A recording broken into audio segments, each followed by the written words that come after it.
Well, hello and welcome to the Northern Illawarra Uniting Church sermon for this week. It's great to have you with us. Today, we're finishing our sermon series on the life of David. There's a bunch of stories we haven't covered, but today we're coming to an end. Next week, we start Advent, and so this week we'll be finishing the story of David's life. And really, in some ways, the end of David's story is quite messy. The story, to be honest, gets kind of out of control and spins out in all sorts of directions. Unlike a movie, when we like to see all the threads of a story come together before the credits roll, David's life is like yours and mine. It tends to get messier towards the end. We start to lose control. Most of us, well, maybe not most of us, but a lot of us, try to start life with a bit of a plan. We have a dream of our career, or we have a dream of a relationship, or we have a dream of who we want to be. But as life goes along, your career maybe ended with a whimper rather than a bang. It didn't quite go the direction that you wanted to. You maybe got laid off in your mid-50s and weren't quite sure what to do next. Maybe you feel like your grandkids are sort of going off in all sorts of directions that you barely understand, let alone are able to bless or celebrate. Maybe for all of us, our souls get more conflicted as we get older, as opposed to things getting simpler. We have more questions about ourselves, about the world, about God as we get older. We have more inner conflict. Maybe the issues that you thought you would have overcome in your 20s, 30s, and 40s, those same issues are still there in your heart. You haven't gotten better, or at least as good as you wanted to as you got older. The struggles that we face look less like obstacles to overcome and more like constant companions. I don't know anyone who ever says on their deathbed, well, that all went according to plan. Sooner or later, we lose control of the story that we think that we're telling in our heads. And today, I'm going to read a story, just a section of David's story, and we're going to see just how out of control David's life gets. And I'll give a bit of context for it. This is a story that happens towards when David's king and his son leads a rebellion against him. I'm going to read it for us, then I'll give a bit more of the context. This is from 2 Samuel verses 15 and a little bit of 16 as well. I'm going to put it on the screen. Let's read it together. A messenger came to David saying, "The heart of the Israelites have gone after Absalom." Then David said to all his officials who were with him at Jerusalem, "Get up, let us flee, or there will be no escape for us from Absalom. Hurry, or he will soon overtake us and bring disaster down upon us and attack the city with the edge of the sword." And so the king left, followed by all his household. The whole country wept aloud as all the people passed by. The king crossed the Wadi Kidron, and all the people moved on towards the wilderness. Abiathar, the priest, came up, and Zadok, another priest, also, with all the Levites, carrying the ark of the covenant of God. And they set down the ark of God until the people had all passed out of the city. And then the king said to Zadok, the priest, "Carry the ark of God back into the city. If I find favor in the eyes of the Lord, he will bring me back and let me see both it and the place where it remains. But if God says, I take no pleasure in you, here I am. Let him do to me what seems good to him." When King David came to Bahurim, a man of the family of the house of Saul came out, whose name was Shimei, son of Gera. And he came out cursing. He threw stones at David and at all the servants of the king of King David. Now all the people and all the warriors were on his right and on his left. And Shimei shouted while he cursed, "Out, out, murderer, scoundrel. The Lord has avenged on all of you the blood of the house of Saul, in whose place you have reigned. And the Lord has given the kingdom into the hand of your son Absalom. See, disaster has overtaken you, for you are a man of blood." And then Abishai, the son of Zeruiah, said to the king, "Why should this dead dog curse the Lord my king? Let me go over and take off his head." And David said to Abishai and to all his servants, "My own son seeks my life. How much more now may this Benjaminite? Let him alone and let him curse, for the Lord has bidden him.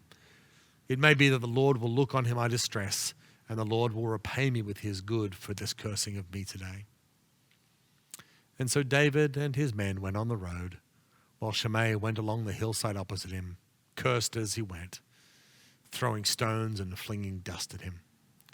The king of all the people who were with him arrived weary at the Jordan, and there he refreshed himself. Wow. I'm not sure if you've ever read this story before, but David is leaving Jerusalem pelted with rocks and dust. What happened? David was king. He had the love and the respect of the people. He had triumphed over all the enemies, and now he's fleeing the city. His friends are fleeing with him. They're exhausted, and a strange, homeless man is wandering the hills, flinging dust and rocks at him and cursing him out, saying, "You deserve this, David."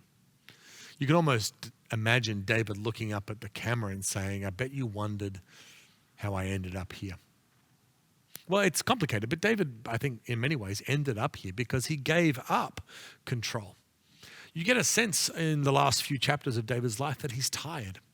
He's so aware of his own failings and weaknesses that he doesn't have the same moral authority and clarity that he used to. He gives up his influence over the people in his life, the people of his kingdom, but especially his own children. We read a terrible story a little bit earlier than this where Amnon, one of his sons, his oldest son, fell into one of David's worst patterns. He falls in lust with his half-sister Tamar, and long story short, he takes her for himself, he rapes her. And then unsurprisingly, his love turns to hatred.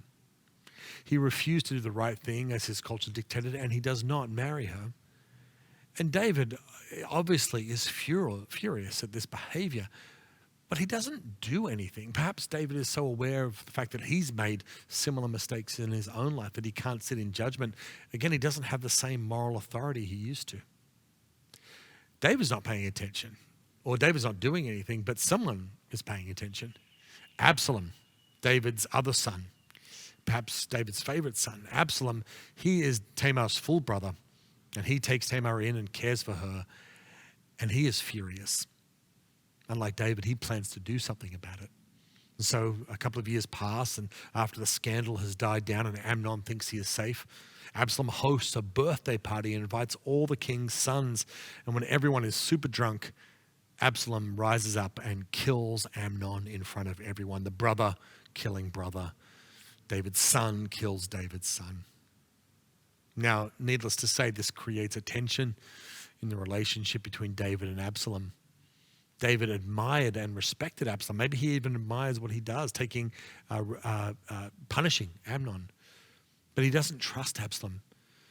And so eventually, Absalom is sort of sent into exile. He leaves and can't come back to Jerusalem. David says, "I don't want to see you." Eventually, David's general, Joab, convinces him to bring Absalom back out of exile.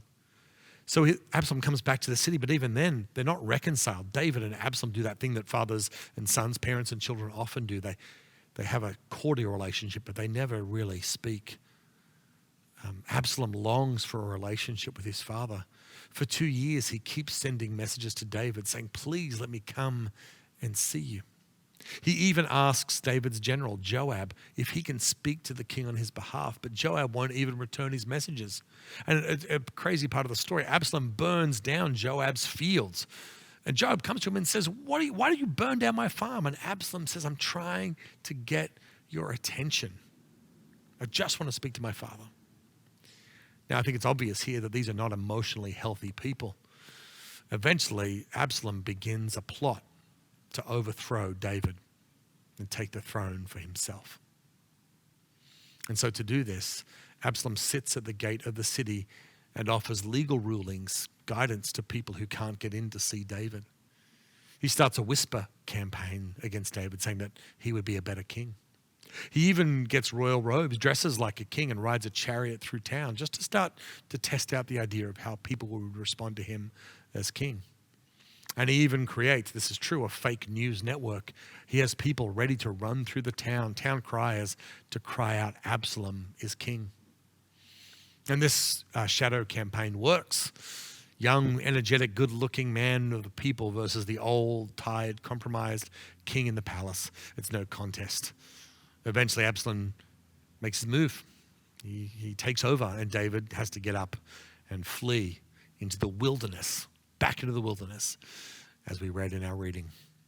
And that's where we are. That's how David got to this place, out of control, out in the wilderness, wondering what happens next.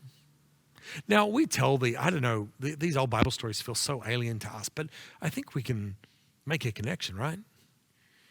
Do you ever have conflicted feelings about people in your family?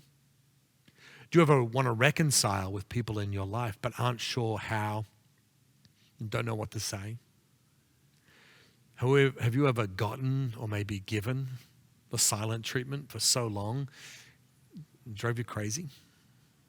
Have you ever wanted to burn somebody's stuff just so they would at least talk to you? Have you ever said the right things, made the apology, said the right words, but you knew deep down that the relationship wasn't healed?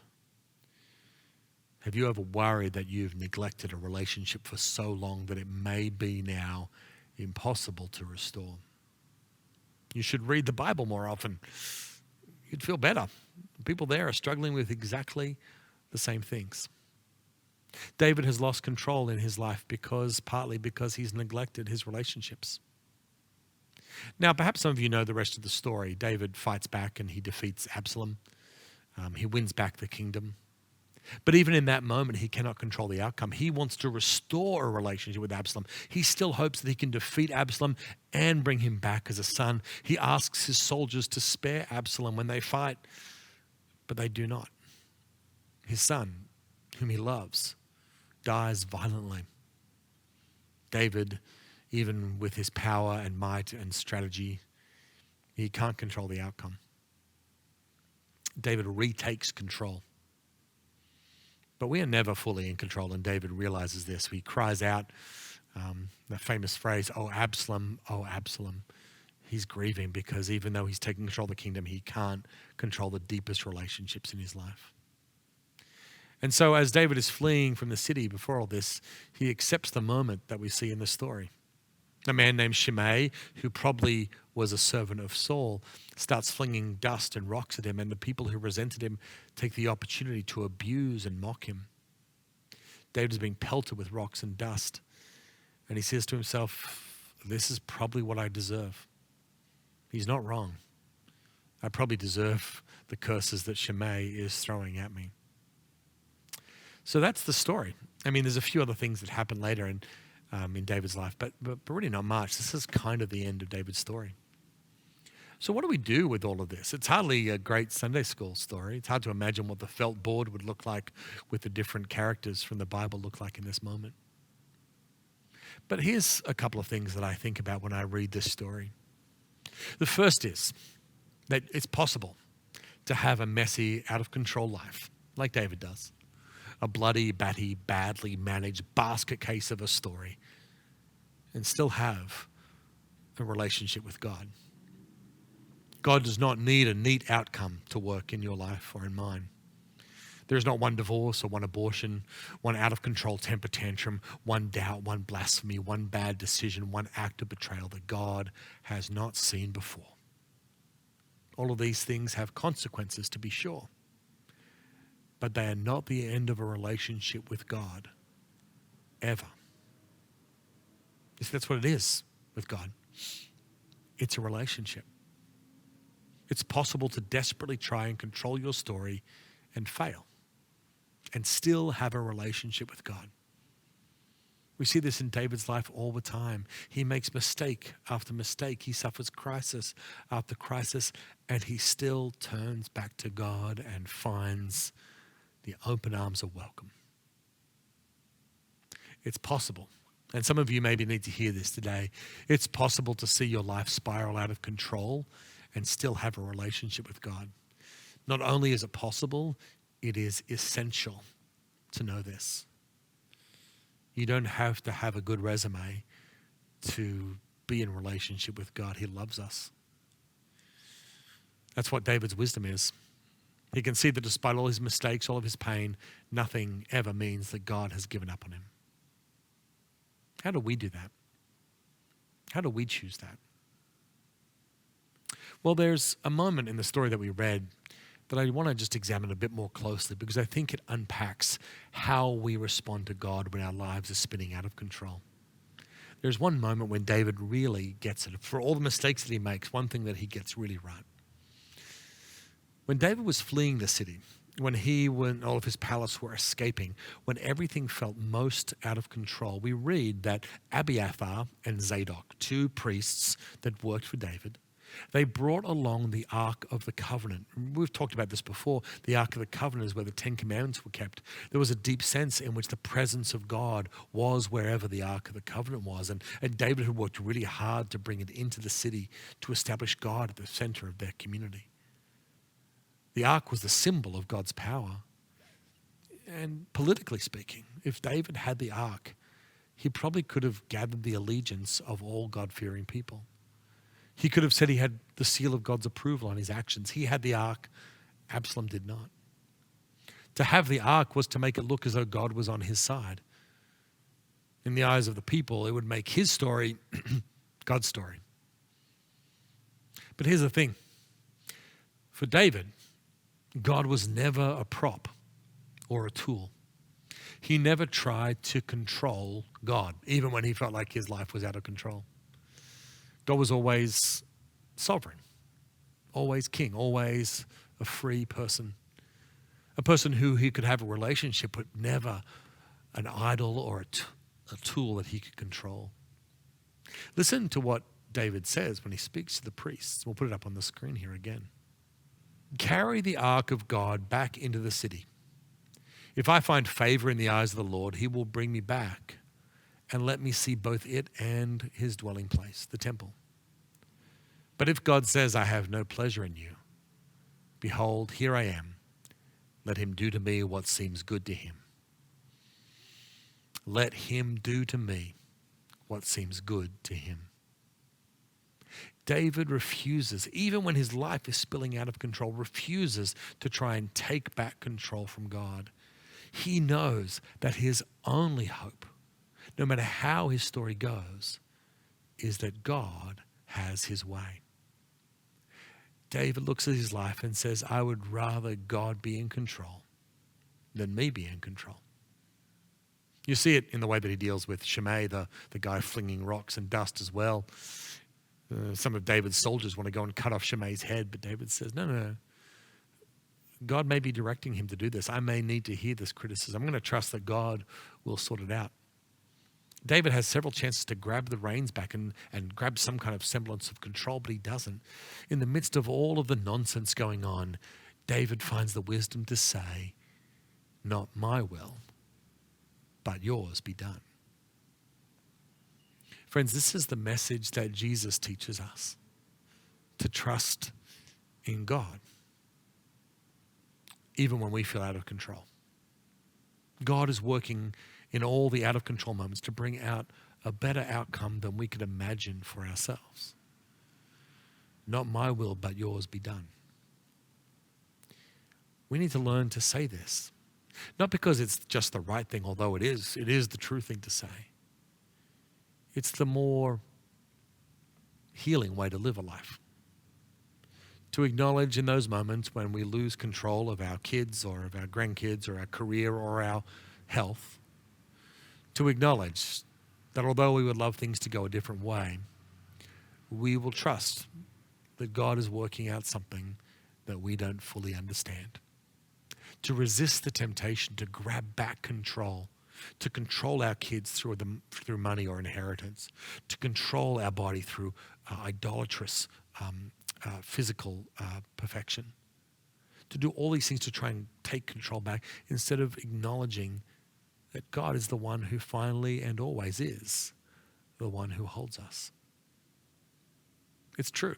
Your life and mine is a story, but it's not a story that we're writing. The story of your life and mine is a story that God is writing. And we need to trust, as Jesus did, as David sometimes did, that the outcome may look like disaster or the cross or death, but that is not the end of the story. That God is working out hope and salvation for David. He did it for Jesus. And he does it for us as well. So whenever the control thing stops working out in your life, and maybe it already has, don't kick God out of the story or try to recruit God to your story. Trust that God is telling a better story. Not my will, but God's be done. Friends, in the name of the Father, and of the Son, and of the Holy Spirit. Amen.